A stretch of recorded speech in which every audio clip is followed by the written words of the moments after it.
Hi, this is Dr. Karen Wilson Starks, your host for The Voice of Leadership, the show for business executives and global corporations who appreciate a biblical perspective on life and leadership. You are listening to our Fab 500 series featuring some of the best of our 500 episodes and celebrating the 30th year of Trans Leadership Inc.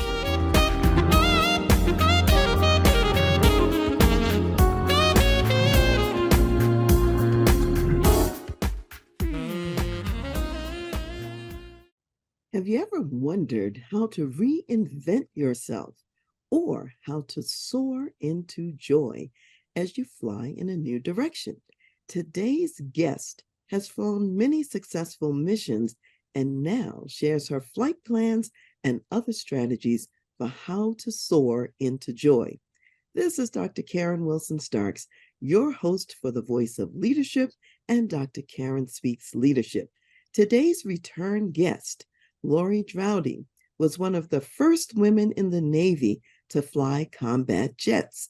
She deployed twice to the Persian Gulf, accumulating over 300 carrier landings and 1,600 flight hours.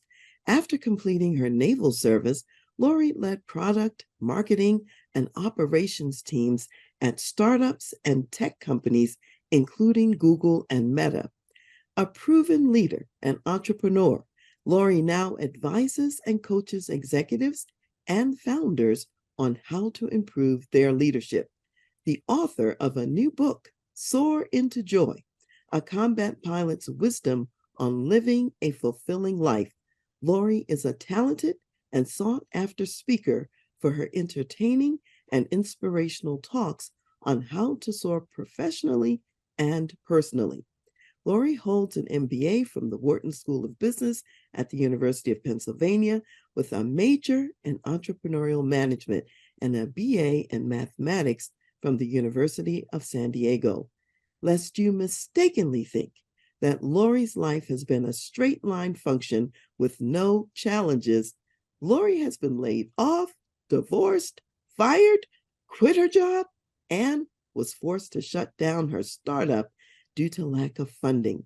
She knows how to successfully maneuver and fly through life's storms. Welcome back, Loree, to the Voice of Leadership and to Dr. Karen Speaks Leadership. Thanks, Dr. Karen. It's so great to see you again, and I really appreciate you having me on your show. Oh, I'm delighted to have you back on the show, and it's always great to see you as well. And I know we have a lot to talk about. The last time when you were here, we talked a lot about your Navy career, the concept of supersonic leadership, and your previous book, She's Just Another Navy Pilot. So since that time, I know you've gone through a mini reinvention yourself, including a move to New York City. So where were you before, and how did you end up in New York City?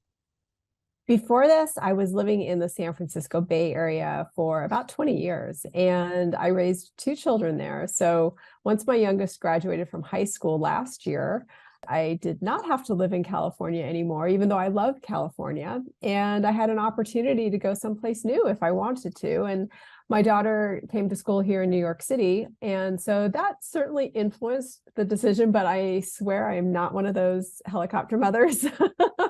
I see her maybe, every other week or so, but I thought it would be nice to be here so I would get a chance to see her. But also, I wanted to take advantage of all of the creative opportunities and the energy of New York City. And I've always wanted to live here. I never had the opportunity. And so finally, I have the opportunity. And I'd say the final reason is that my family, my brothers and my parents are all on the East Coast. And so for the past 20 years, I've seen them maybe, twice a year at the most.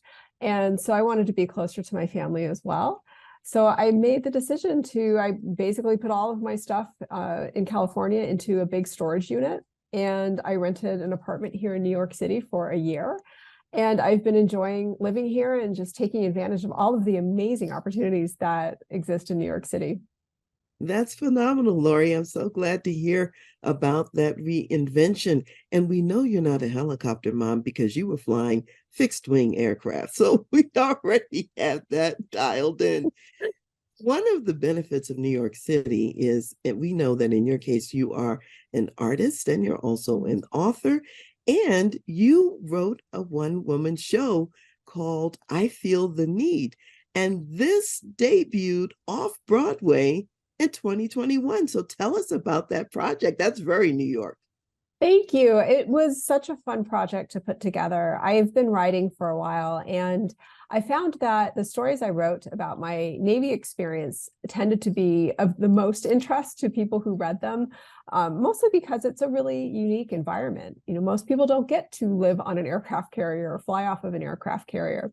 And so sharing those stories was a way for me to open up that world and share that world with my friends. And then because of the timing and just the way it worked out, I was one of the first women to deploy in a combat squadron in the Navy back in the 90s. So my show is about that first 6-month deployment on the West Coast, going to the Persian Gulf, dealing with the challenges of integrating women into an air wing and onto a ship that had never had women fully integrated before. So, obviously it's a huge change for everybody. And so just the importance of leadership. And I think we talked about this last time too, like the leadership makes or breaks huge changes like this, and having strong leaders who are doing, everything they can to make new policies work and to support the people on their teams, they're the ones that are successful. And the leaders who resist change are the ones who aren't. And change is always happening. So I think, definitely one of the things good leaders exhibit is the ability to manage change. Well, tell me, Loree, how was the show received? How did it fare in New York City? I was so excited. I sold out my first show, and then I was given a second date. So I had a second show, and we won they have awards at this solo festival, and my show won for best direction for my director, Beth Bornstein Dunnington. So that was a huge feather in our cap. Beth is an amazing director, and I've been so lucky to work with her on this show.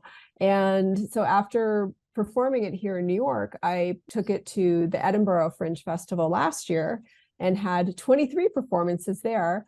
And again, just, got to share my stories with so many people, and it was wonderful to be in Scotland. And now I'm doing the show again, back to the United Solo Festival here in New York City.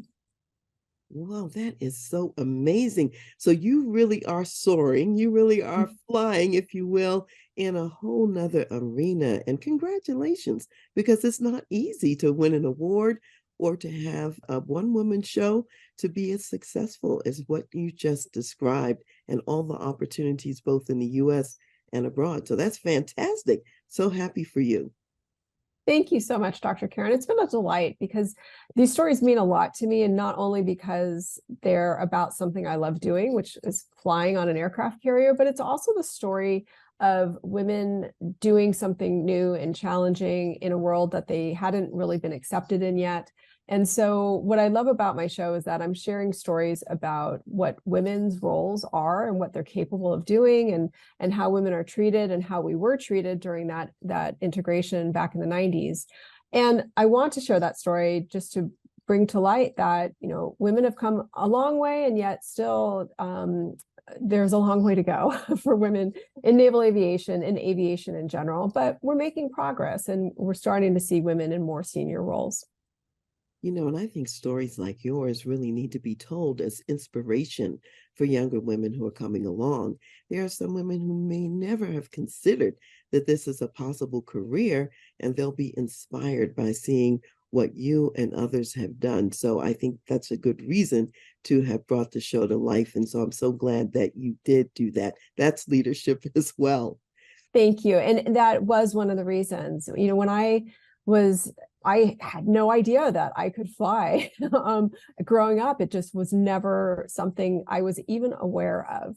And it wasn't until my first freshman year in college where I was made aware that this was a possibility for me in the military. There were really very, very few women flying at the time, and I didn't have anybody to talk with about it, or anyone else's experience to learn about, to understand what this was even like for a woman.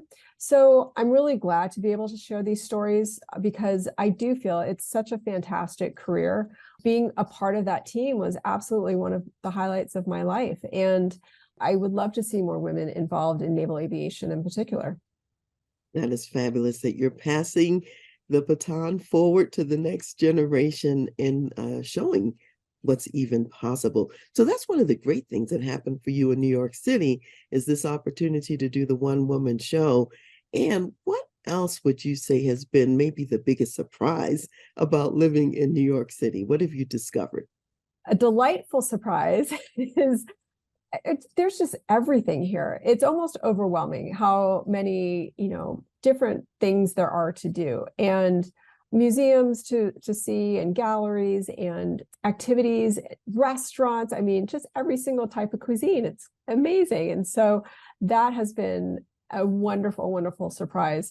I think on the maybe not so wonderful surprise is I'm still getting used to how noisy it is. It's just so noisy.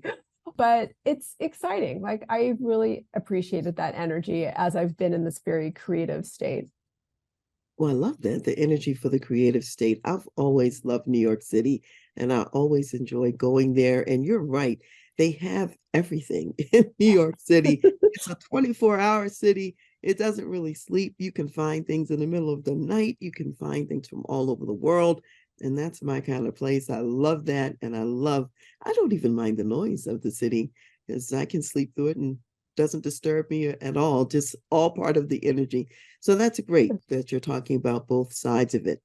So let's turn our attention a little bit to your current book, Soar into Joy, and tell us a little bit about this book being in part about falling in love with your life. What inspired you to write a book about falling in love with your life?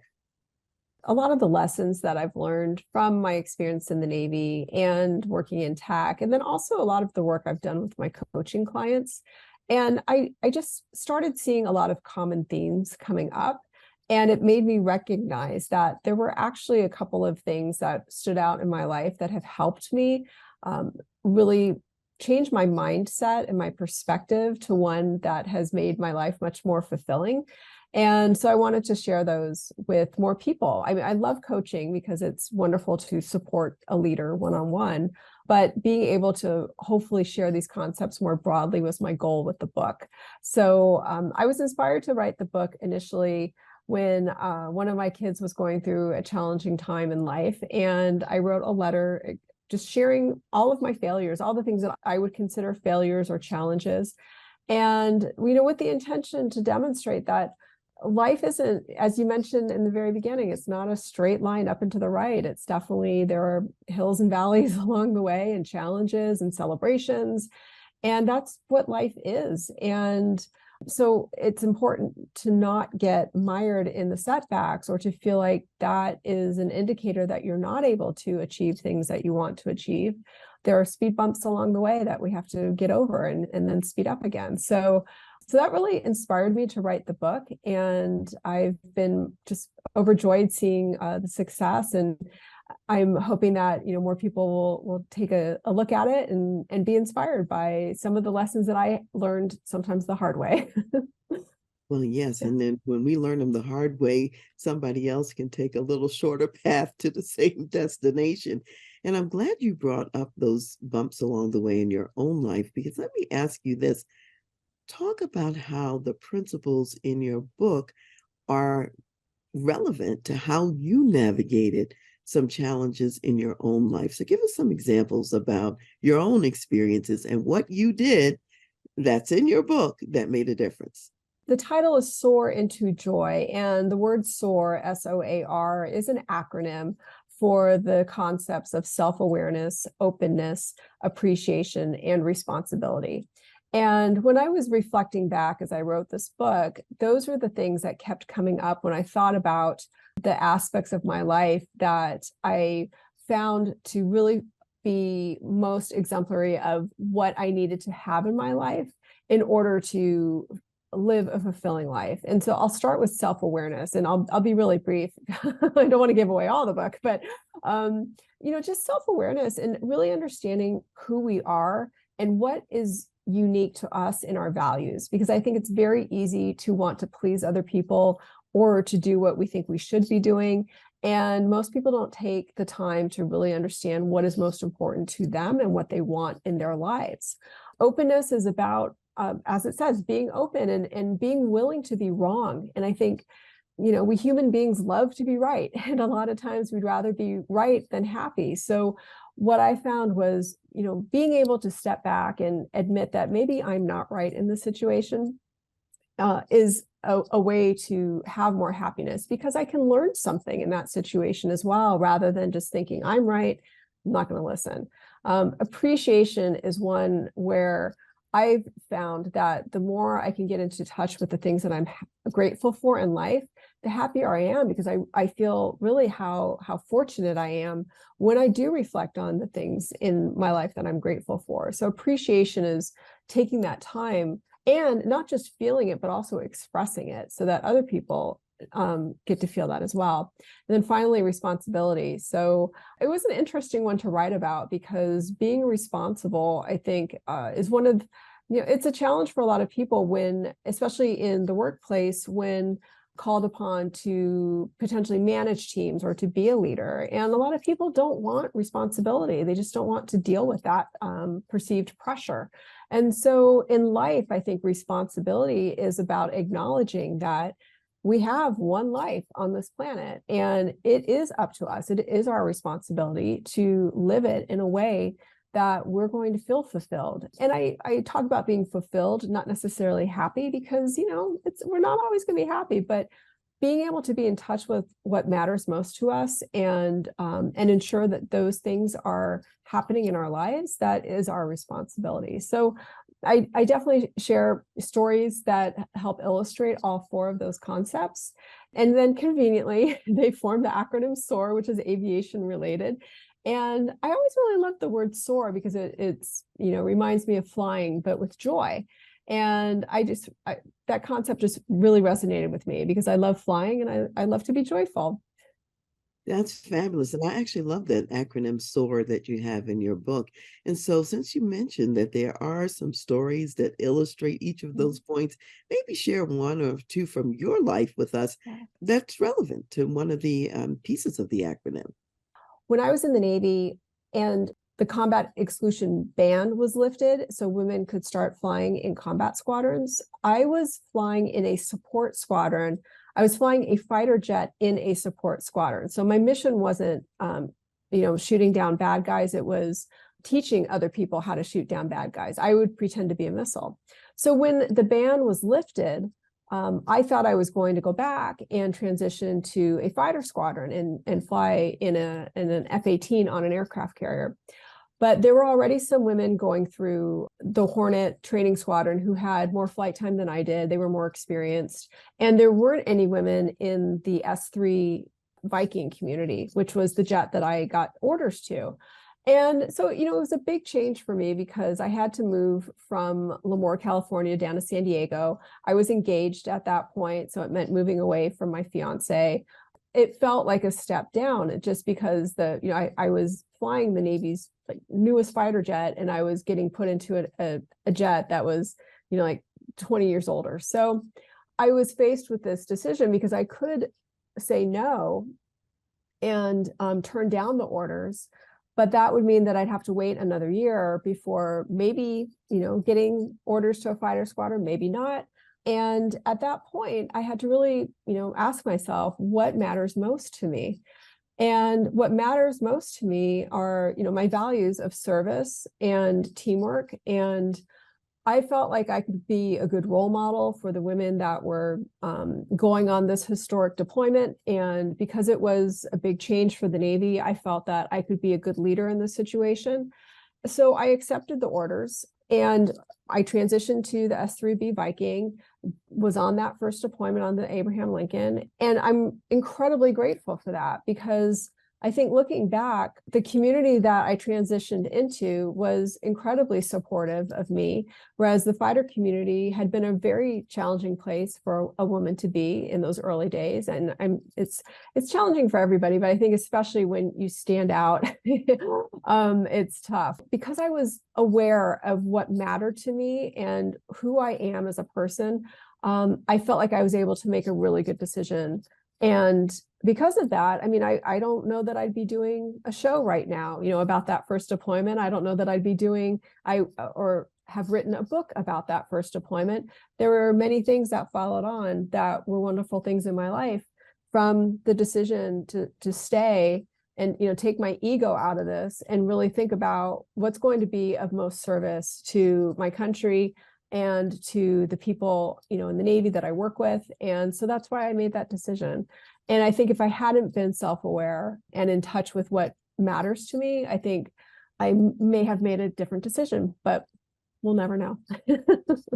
Well, one of the things that's great about what we do know is that in making that decision with the self-awareness and just asking yourself about it first so that you could sort of double down on what was important, like serving and service, for example, and then making the choice on that basis. To me, it leads even into the O of SOAR, which is the openness, Yes. because then being open, you had an opportunity to learn something new.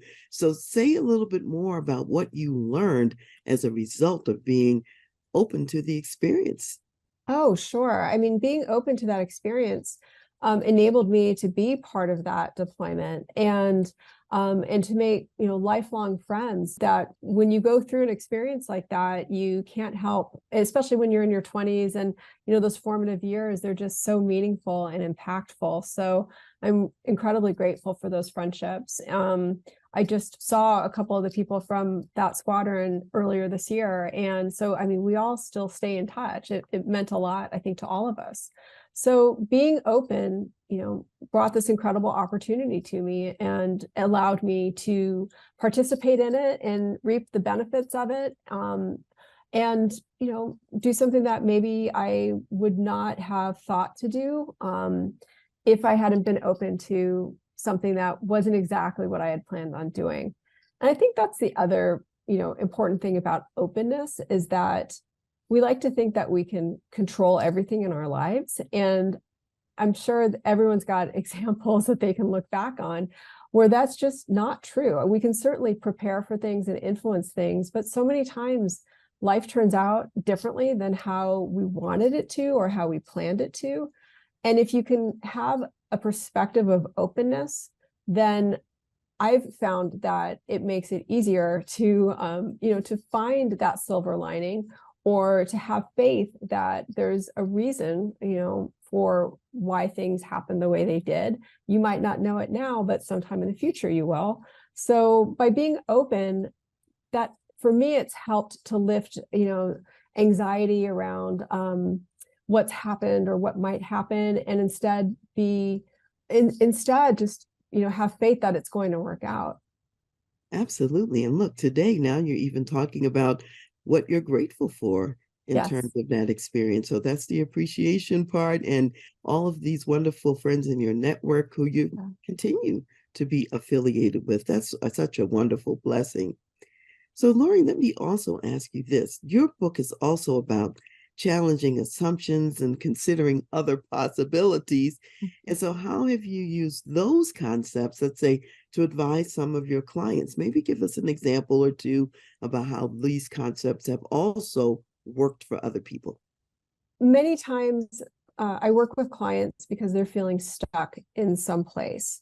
They're and so many times there's something they want to do, but they feel like they can't, or they feel like they shouldn't, and they don't know how to. And so what I really enjoy about coaching is just asking questions of my clients that help them to really challenge their assumptions about what they should do, what they can do, and what they want to do. And get clear on, are these, these voices in your head telling you that you can't or you shouldn't, are they your voices, or are these things that are coming up for you because of things that you've heard growing up or from other people in your life, or even society, with society's judgments about what people should be doing or shouldn't be doing. In my work, what I do with clients is we have discussions around these topics to pressure test assumptions that they might have, and to discover, are these the things that are holding them back? Is it real, or is it a story in their head?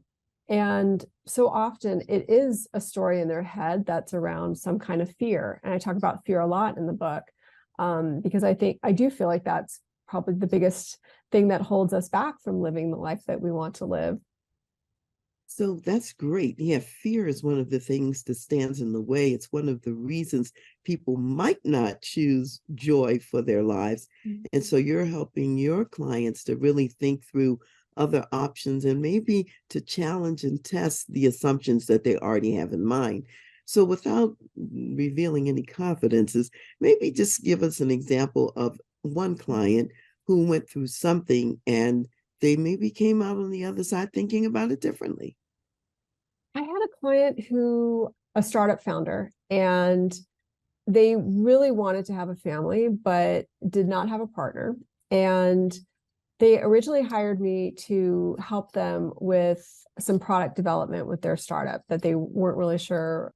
They needed some accountability in the development. And so as we worked together, what came up was not so much the focus on the product, but more the focus on this person and how much they were concerned about, starting a family. And so while we were working together, they ended up meeting somebody and starting a family.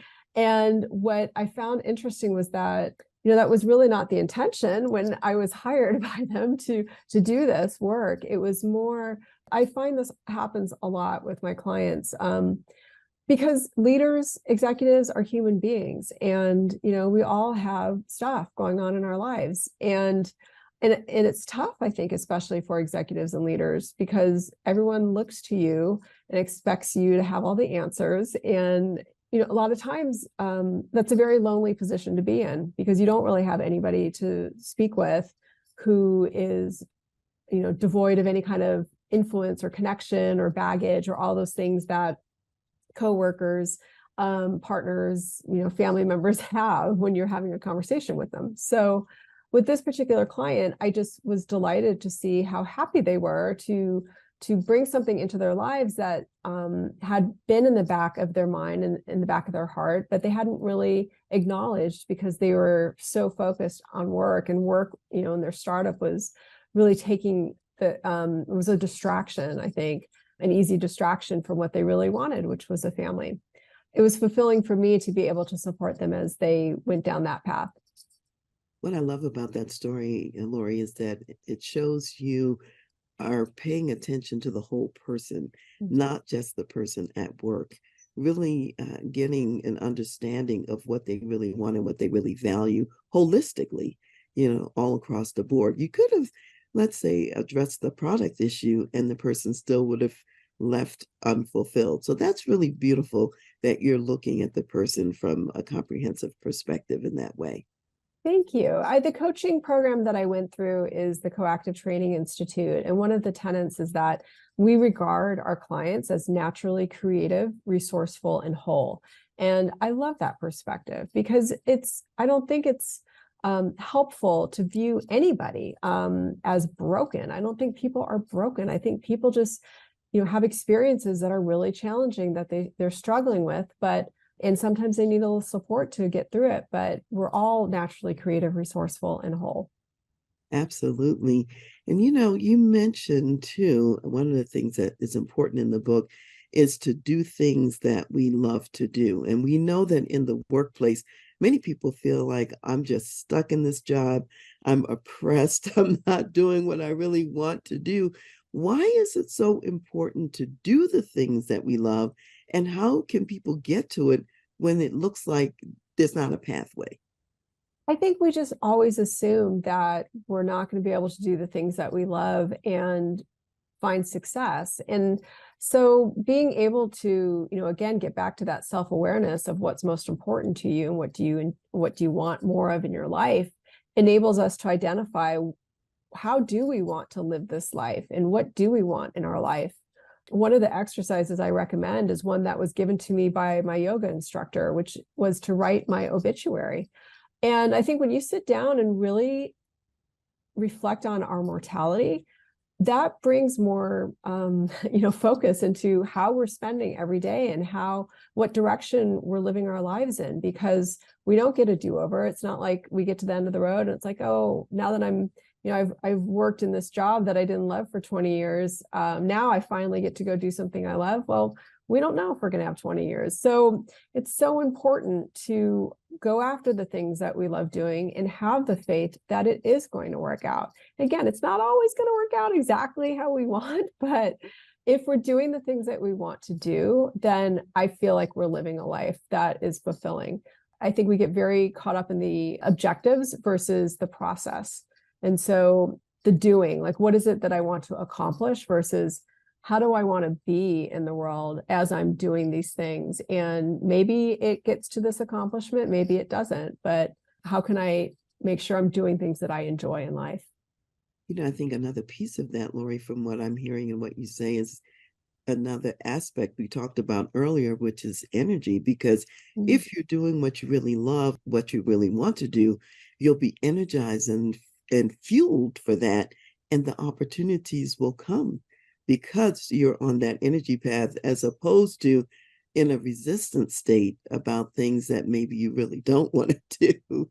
So true, Dr. Karen. And I feel like, I mean, you and I probably sense this. When you walk into a room, you can feel the energy state from the people that are in there. Like, there is something about it. I love that we're starting to see more scientific research around this, because I think it's very easy to dismiss it as, I guess you'd call it woo-woo kind of stuff, but there is something about energy states and vibrational states. And so being aware of that and understanding that bringing more positive energy into the world is going to help. We definitely want to, I think, most of us want to be in a positive state, and it can be really difficult sometimes, but we can choose what kind of energy we want to be in. And so understanding that and being aware and making the choices to be doing things that bring us positive energy, I think it's so important. And unfortunately, I think it gets dismissed a lot as being something that's out of our control.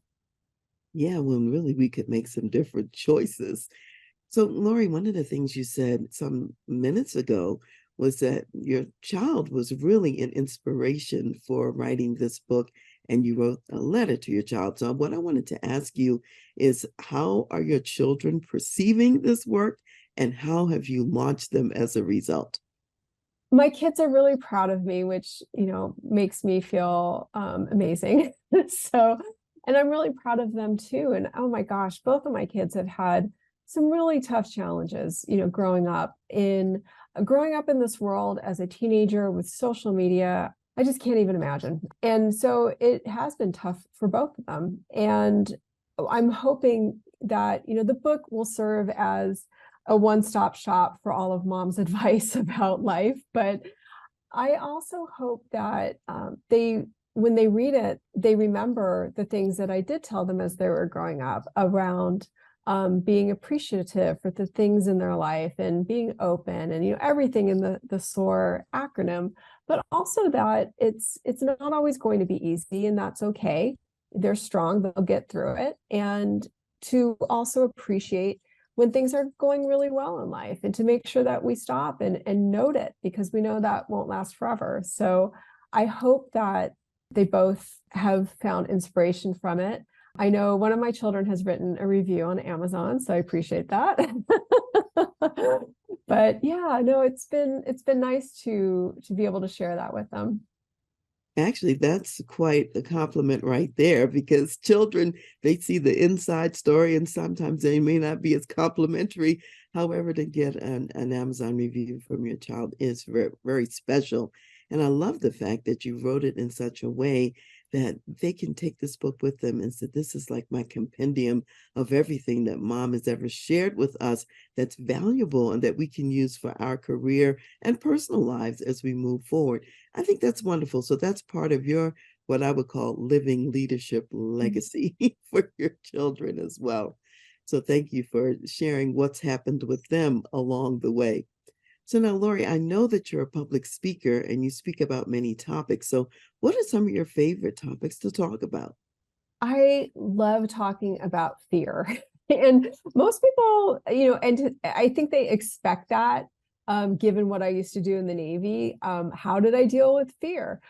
But the funny thing is that, yes, that is a particular type of fear, the fear that you are literally going to die. But that's not really the fear that I talk about mostly. It's more about the fear that's in our head and all the stories we tell ourselves about why we don't do the things that we really care about or that we want to do for fear of not being enough or fear of being rejected or fear of not being liked, all these fears. And so I really enjoy speaking with audiences about how to manage that fear, like why we have it and how do you manage it and how do you move forward and create a life that you love. So the SOAR acronym certainly helps with that, but I think really calling out fear, because we talk about fear a lot. And I think it's important to distinguish that there are some fears that are very good for us. You don't want to be standing on top of a high building with nothing in between you and a 20-story drop to the ground. But there are a lot of fears that are just imaginary in our head. And so I think being able to talk with audiences and inspire them to manage that fear and to go out and pursue the things that they love to do. I love being able to do that. And I've gotten so much from hearing other speakers or reading books where I have felt motivated and inspired by their stories. So I'm hoping that my stories will help inspire people as well. Actually, that's a very good point because if someone is fearful of something and they read your book and see, oh, well, she walked through this successfully, it sort of gives the picture, I could do it too. And I think that really is helpful to have role models, to have pictures and examples along the way. And as you know, I was in the Army. There were a lot of fearful circumstances and situations there too. And Mhm. just being able to see that, yes, there's fear, and to have the courage to walk through it anyway. That's a lot about what we're really talking about. Absolutely. And I think, as veterans, we understand that, and I feel like we are fortunate in a way because we were put in situations where it was scary, but you have to do it. You have no choice. And so many times it's because not as much that you're afraid you're going to get yelled at, but it's more you don't want to let your fellow soldiers down, your fellow sailors down, and you're part of a team. And so that helps give you that strength to be courageous and to take that step. Absolutely. So, Loree, when you're speaking, what are some of the most common questions that people ask you? I had a great question from a talk a couple months ago, which was, did I have any male mentors that helped me along the way? I was speaking with a large group of women, and I loved that question because that is such an important thing to point out. Like, I wasn't successful in my first deployment because I was so wonderful. I mean, I definitely worked hard and all that, but I was successful because I had strong male leaders who made sure that I was learning and that when I was struggling, they were showing me what I was doing wrong, how I could get better. And yes, that is so important. I think for any traditionally marginalized group, we need to have people in the dominant group looking out for everybody, and especially those people who historically have not had the same opportunities. So on that deployment, my commanding officer, who I don't think, was thrilled about having to have women in his squadron. He treated me just like everybody else, treated me professionally, but also, he had my back, but he also was super demanding of me and everybody else. So, and then there were a couple of junior officers who were prior enlisted. And so they were a little older and a little more experienced. And similarly, I don't think they were super thrilled about having women there, but they wanted to make the mission work. And so they took all of us, first timers under their wings. So, having that support really made a difference. I'm so glad you talked about that because I think some people have a misunderstanding and they believe they can only have let's say, coaching or mentoring by someone who's exactly like them. And I think that you need coaching from multiple people, some who are like you and some who are not. And if you're, for example, in a male dominated area or field, those men for years have been doing that work. They know what the success factors are. And you need to learn from them to figure out what the success factors are as well. And so I think it's great to have male coaches and mentors and leaders that you learn from. And when we're learning from each other, we actually are going to bring more abilities to the table. One of my favorite lessons in business school was a mathematical proof that our finance instructor walked us through, showing how diverse portfolios will have a higher return. And, besides the mathematical aspect of it, it's just the right thing to do. Like having diverse experiences from diverse backgrounds, from diverse experience, all of that matters, and it makes for better teams, better results, all of those things. And so I think we were lucky. Being in the military is really one of the more diverse organizations, especially, unfortunately the upper ranks are still pretty male and pretty white, but when you look at enlisted ranks and junior officer and even mid-level officers, it's still a lot of diversity, which is important. And I think bringing those experiences just makes a team higher performing. In fact, that research also says that when the task is complex, that's when you most need a diverse team. And you're going to get different viewpoints and different perspectives on the complexity of the task. And certainly flying combat missions, that's complex. And so you want to have, different eyes on it, different life experiences and backgrounds. And I would even say that the women who were doing this maybe for the first time, who hadn't done it before, they also had important lenses they were bringing to share that the men could learn from as well. Yeah, absolutely. Yeah, I can't say enough about the importance of diversity, especially having lived through it in the Navy and even in Silicon Valley. It's still a very male-dominated environment in tech, and being able to have diverse perspectives is incredibly important because we're building products for everybody, not just for white men. And so being able to bring in that diversity was really important. So now you have accomplished so much so far. We talked about the one woman show, you have a new book, and you have previous books and all this. So, what's next for you? What are you pursuing? What's important at this stage? At this stage, I want to continue supporting leaders. And so I continue doing coaching, my executive coaching, my team training, as well as speaking to audiences to help inspire leaders, as well as audiences. In particular, I love talking with women because I really appreciate, their experience and what they're going through. And I can relate to that, obviously, but also being able to share some stories and hopefully provide some helpful tips for dealing with challenges and dealing with fear. So I think what's next is I'm continuing to do public speaking. I'm continuing to do coaching. My show, I have 2 performances here in New York City. And then after that, I don't know if I'm going to continue performing that or not. We'll see. I'm kind of up in the air on that right now. I enjoy doing it. And I think I just need to decide if I want to do more with it. So we'll see. That one's a little bit of an unknown at this point.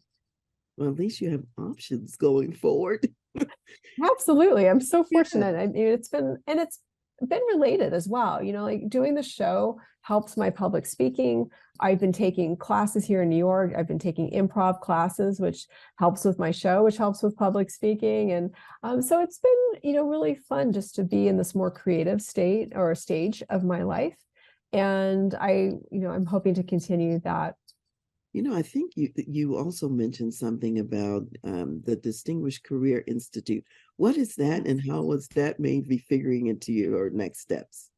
I'm so excited. I have been accepted as a DCI fellow. DCI is the Distinguished Career Institute at Stanford University.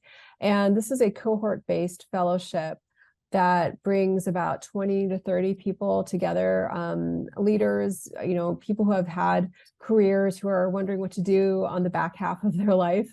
And it enables us to take a year of classes at Stanford and to go through this program together as a cohort. And so that starts next fall. And I'm really excited about participating in that. So I'm curious to see if it alters what I choose to do next. At this point, I'm really enjoying supporting leaders and talking with audiences and sharing my stories. But you never know. I mean, before I walked into that hangar on a military air station and saw airplanes, I had no idea about flying, as I mentioned earlier. And then it became my life for, the next 14 years or so.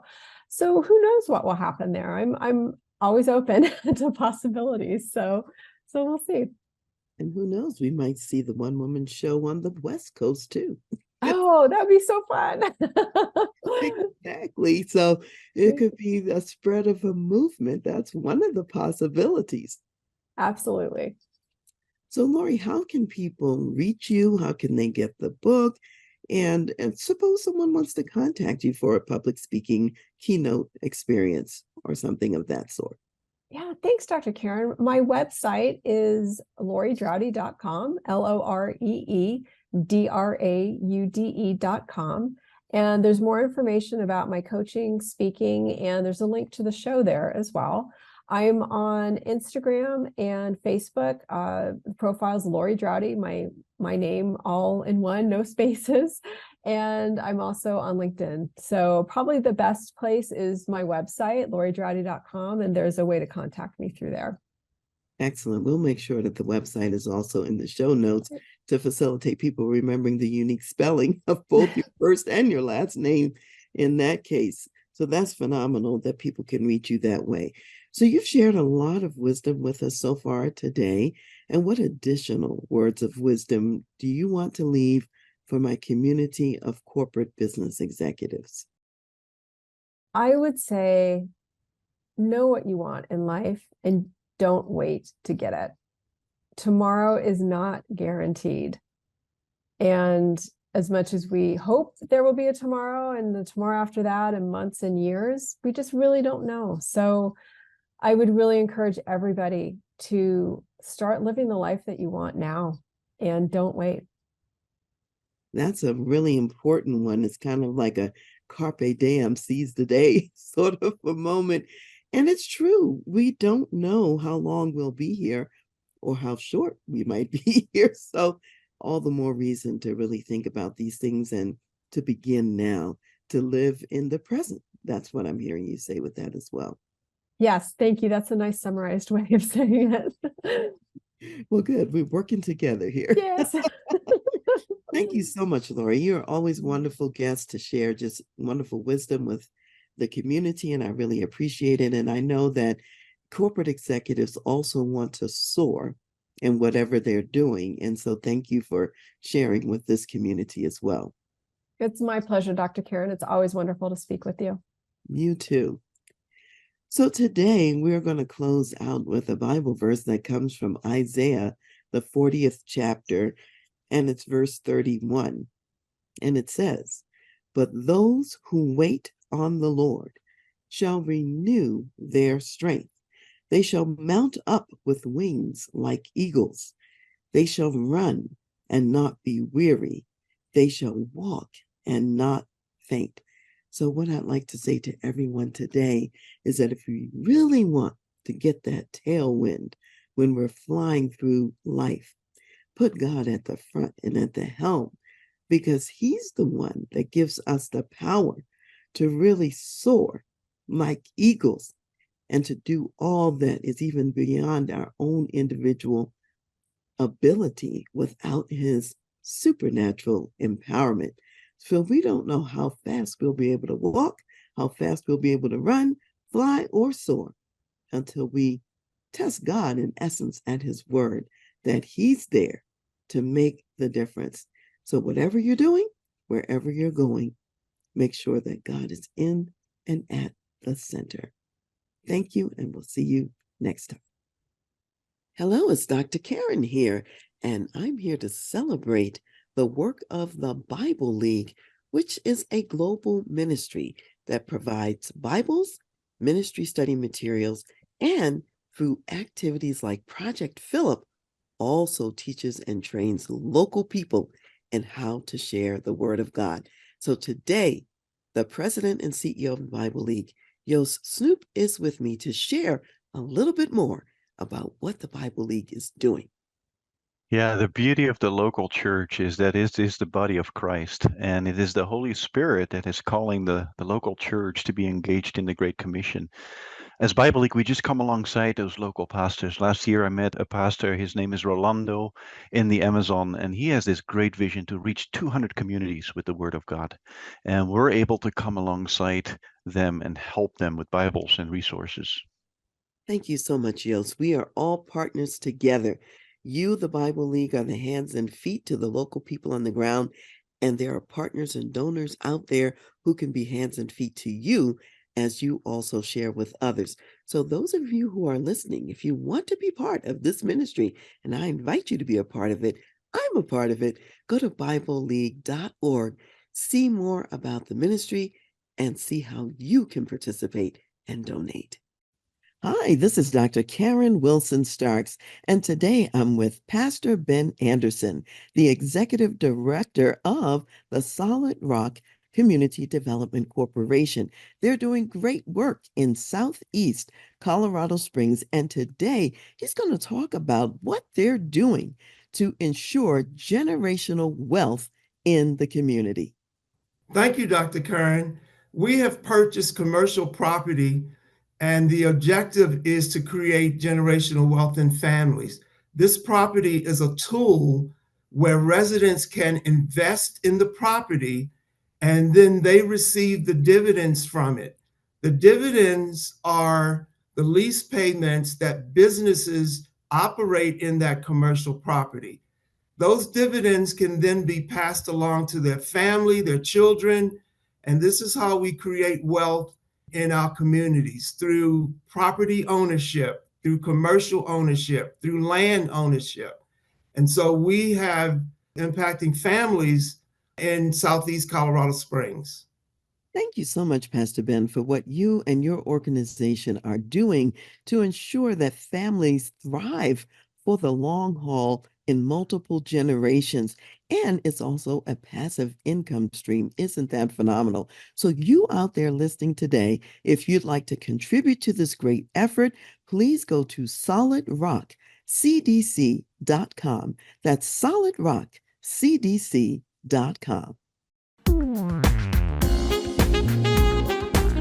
Thank you for listening to The Voice of Leadership with me, Dr. Karen Wilson Starks.